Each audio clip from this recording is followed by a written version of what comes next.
люди, к сожалению, очень часто реагируют. Так, вот типа, когда же книги, когда Россия выходила, и другие книги. Вот, там что читать, Левашов пишет, а славяно-русский вед – это фальшивка. Мы типа слышали, что это фальшивка. Ну, видно, люди не читали ни славяно-русские веды и не читали мои книги. Потому что если бы они почитали, то как раз в книгах я доказываю, что это не фальшивка на основании таком, что ни один не смог ничего опровергнуть. Ни один противник. Потому что факты.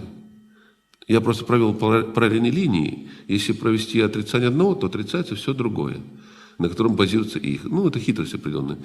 То есть я взял Ветхий Завет и Тору, и взял славяно-русские веды, и показал, что описываются в них одни и те же события, только с двух разных сторон. По времени полностью совпадает. И значит, это не выдумка, это не фальсификация, потому что такую фальсификацию сработать весьма сложно.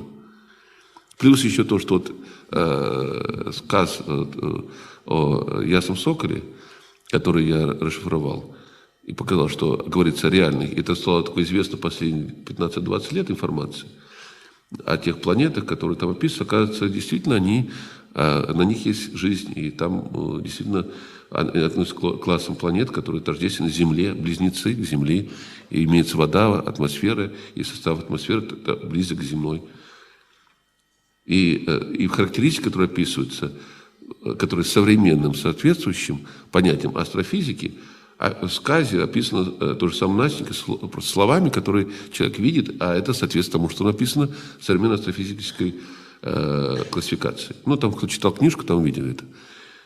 Просто, понимаете, я просто в своей книге доказал и показал, что славяно-русские веды не являются фальшивкой, как пытаются их вывести, а являются реальными документами, которые описывают события прошлого со стороны наших предков, которые в то время еще были победителями. Тогда еще. Но когда, вы знаете, когда победители переписывают все по-своему, правильно?